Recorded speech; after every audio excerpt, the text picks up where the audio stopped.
बच्चों को मेरा वैदिक नमन।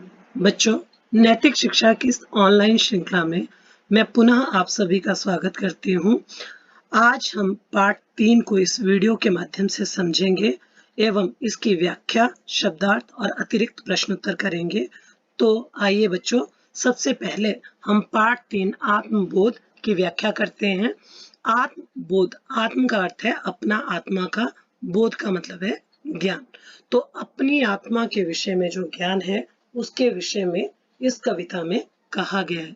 तो सबसे पहला जो हमारा प्रकरण है वो है जहाँ एक लिखा हुआ है, ओम अनेक बार बोल प्रेम के प्रयोगी है यही अनादि नाद, निर्विकल्प निर्विवाद भूलते न पूज्य पात वीतराग योगी। तो पहला प्रकरण जो है हमारा, पहला पद्यांश जो है यहाँ तक है कि ओम नाम को अनेक बार बोलो। यहाँ कवि हमें क्या परामर्श दे रहा है कि अगर आप अपने जीवन में उन्नति चाहते हैं तो आप अनेक बार किसका नाम करो? ओम का नाम का उच्चारण करो, क्योंकि ओम नाम ही इस संसार से दूर ले जाने वाला है, ये इस संसार को छोड़कर स्वर्गलोक में ले जाने वाला है। प्रेम के प्रयोगी, जो केवल मात्र जीवन में प्रेम को महत्व देते हैं, उसके प्रयोग करते हैं। है यही अनादि नाद, अनादि मतलब अनंत, नाद का अभिप्राय है उद्घोष। तो इस संसार में अनंत काल तक रहने वाला उद्घोष कौन है? ओम नाम है, क्योंकि ओम नाम ही हमने पीछे पार्ट 1 में भी पढ़ा कि जो ओम नाम है वही हमेशा रहने वाला है, वही आदि है और वही अंत है। निर्विकल्प निर्विवाद, यह हमेशा एक रस में, एक रूप में रहने वाला है, अर्थात स्थिर रहने वाला है, इसका रूप बदलता नहीं है। निर्विवाद, और इस पर कोई विवाद, कोई झगड़ा नहीं है, क्योंकि ओम नाम ही सर्वश्रेष्ठ नाम है। भूलते न पूज्य पात, जो पूजनीय व्यक्ति हैं, वो पूजनीय व्यक्ति कौन कौन है? जो वीतराग योगी हैं, जो किसी चीज में आसक्त नहीं होते हैं। वीतराग का मतलब जो संतोषी व्यक्ति है, जो संसार की मोह माया में आसक्त नहीं होते हैं, लीन नहीं होते हैं, ऐसे योगी, योगी का मतलब सन्यासी जो है, वो वेदों को प्रमाण, प्रमाण का अभिप्राय है तथ्य मानकर अर्थ योजना बखान, इस संसार में जितनी भी धन संबंधी योजनाएं हैं उन सभी की व्याख्या करते हैं। बखान का अभिप्राय होता है व्याख्या करते हैं। गा रहे गुणी सुजान, जो गुणी समझदार लोग हैं, सुजान होते हैं समझदार, कुशल या निपुण लोग, साधु स्वर्ग भोगी, साधु का मतलब है सज्जन व्यक्ति, सन्यासी, यहाँ जो स्वर्ग को भोगते हैं अपने इन्हीं अच्छे गुणों के कारण। तो तीसरा प्रकरण है हमारे पास, ध्यान में धरे विरक्त भाव से भजे सुभक्त।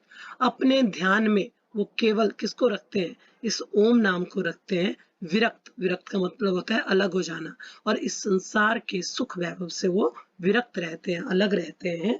भाव से भजे सुभक्त, ऐसे सुभक्त मतलब सच्ची भक्ति में लीन, सुभक्त का मतलब यहाँ सच्ची भक्ति में लीन जो भक्त हैं, वो अपने इस सच्चे भाव के कारण, भाव का अर्थ है भावना के कारण, त्यागते अघी, अघी बोलते हैं पापी को, असक्त का मतलब जो इस संसार की मोह माया में लीन नहीं है।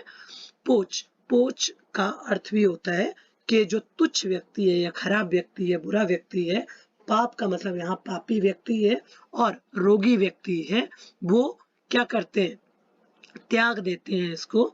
शंकर आदि नित्य नाम जो जपे विसार काम, शंकर जो इस आदि, इस ओम का ही नाम है, उसका जो नित्य स्मरण करता है, जो नित्य उसको याद करता है, जो जपे विसार काम, जितने संसार के जो काम है, विसार मतलब भूलकर, उन सभी कामों को भूलकर जो इस शंकर के आदि नाम को याद करता है, वही जीवन में सफलता प्राप्त करता है। तो बने विवेक धाम मुक्ति क्यों ना होगी, और उनका जीवन जो है वो कैसा धाम बन जाता है? धाम मतलब पवित्र स्थान बन जाता है, किसके कारण? विवेक, ज्ञान के कारण, जो ज्ञान उनको इस ओम नाम से प्राप्त होता है। तो फिर ऐसे व्यक्तियों की इस संसार से मुक्ति क्यों नहीं होगी, अर्थात उनको मोक्ष क्यों नहीं मिलेगा, उन्हें स्वर्ग की प्राप्ति अर्थात ईश्वर की प्राप्ति क्यों नहीं होगी?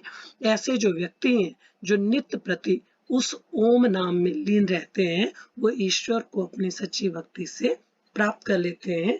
ये इस कविता का सार है। अब भाव आपको दिया है जिसको आपने सुलेख रूप में अपनी अपनी कॉपी पर जरूर लिखना है। ओम के सार्थक जप और ध्यान से मनुष्य का सर्व कल्याण संभव है। सर्व कल्याण का अभिप्राय होता है सभी प्रकार का कल्याण या भलाई। शंकर, शिव, ब्रह्मा और विष्णु सब उसी के नाम है। उसी के मतलब किसके? ओम के ही नाम है। ओम नाम में यही शंकर, शिव, ब्रह्मा और विष्णु तीनों नाम समाये हुए हैं। इसके जप से मनुष्य विवेकशील, विवेकशील मतलब बुद्धिमान बनता है। सभी बच्चों ने क्या करना है, जितने भी रेखांकित शब्द हैं, इन शब्दों के अर्थ मैंने नीचे आपको दिए हैं। इन सभी अर्थों को आपने क्या करना है, अपनी अपनी कॉपी पर लिखना है। जैसे फर्स्ट हमारे पास है, देखो बच्चों, आत्म। आत्मा का मतलब आत्मा का, अपने आप का, अपने अंतर्मन का बोध। बोध का अभिप्राय है ज्ञान। अनादि, अनंत। नाद, उद्घोष। निर्विकल्प, स्थिर, सदा एक रस या एक रूप रहने वाला, अर्थात जो कभी भी बदलता नहीं है। जो ओम नाम है वो शाश्वत है, सदा रहने वाला है और उसका रूप भी नहीं बदलता है। निर्विवाद, बिना किसी झगड़े के, क्योंकि विवाद बोलते हैं झगड़े को, इस नाम पर कोई भी विवाद या कोई भी झगड़ा नहीं है। पूज्यपाद, पूज्यपाद मतलब पूजनीय है, जो पूजा करने योग्य है। वो कौन है? जो ओम नाम का जप करते हैं। वीतराग, जो आसक्त ना हो, ऐसे सन्यासी, ऐसे भक्ति में लीन व्यक्ति जो इस संसार की मोह माया में लिप्त नहीं होते हैं। योगी, सन्यासी। प्रमाण, प्रमाण क्या होते हैं? तथ्य, फैक्ट जो हमें मिलते हैं, दस्तावेज। राग, राग का मतलब मोह में। विराग, प्यारी वस्तुओं को त्यागने का एहसास, जिनको हो जाता है कि हम अपने जीवन की जो प्यारी वस्तुएं हैं उनको त्याग रहे हैं। पोच, पोच मतलब खराब या तुच्छ नीच व्यक्ति। सुजान, सुजान होता है कुशल या समझदार। विसार, विसार मतलब भूल जाना। धरे, धारण करना। नित्य, हमेशा। और उससे आगे है विवेक। विवेक का अभिप्राय होता है ज्ञान। तो ये सभी शब्दों के अर्थ मैंने आपको दिए हैं। ये सभी शब्दों के अर्थ आपने अपनी अपनी कॉपी पर अवश्य लिखने हैं। उसके बाद हमारे यहाँ अतिरिक्त प्रश्न उत्तर बच्चों, इस कविता के, जो आपको मैंने कविता के बीच में से प्रश्न बनाकर दिए हैं। आपको पहले भी बताया गया है कि परीक्षा में ये 1 और 2 नंबर के आते हैं। तो इन प्रश्नों को आपने उत्तर सहित अपनी पुस्तिका पर सुलेख रूप में लिखना है। बोध शब्द का शाब्दिक अर्थ क्या है? बोध शब्द का शाब्दिक अर्थ है ज्ञान। मनुष्य का कल्याण कैसे संभव है? मनुष्य का कल्याण ओम के सार्थक जप और ध्यान से संभव है। तीसरा प्रश्न, सुजान का अर्थ क्या है? सुजान का अर्थ समझदार, कुशल या निपुण है। आप एक शब्द भी दे सकते हैं इसमें। मनुष्य ओम के जप से क्या बनता है?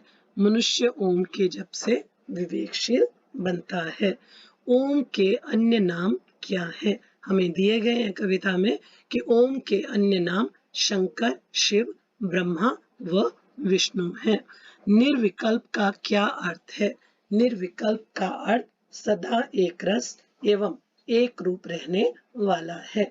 इस तरह कुछ अतिरिक्त प्रश्न मैंने आपको बनाकर दिए हैं, परंतु बच्चों आवश्यक नहीं कि यही प्रश्न आए, क्योंकि जितने हमें शब्दार्थ दिए गए हैं या हमें भाव दिया गया है, उसमें से भी किसी भी शब्द को उठाकर आपसे इस तरह का संक्षिप्त प्रश्न पूछा जा सकता है।